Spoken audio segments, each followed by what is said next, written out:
Here I have OPPO Reno 7, and today I'm going to show you how to enable custom watermark in camera on this device. So to do this, firstly you have to open your camera, then tap here, go to the settings, then go to the watermark, enable watermark, and here you can add your custom text.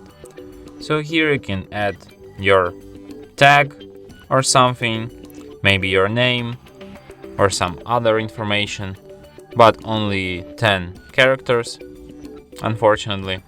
You can also change font size and position of this watermark. So yeah. And that's it. Thanks for watching.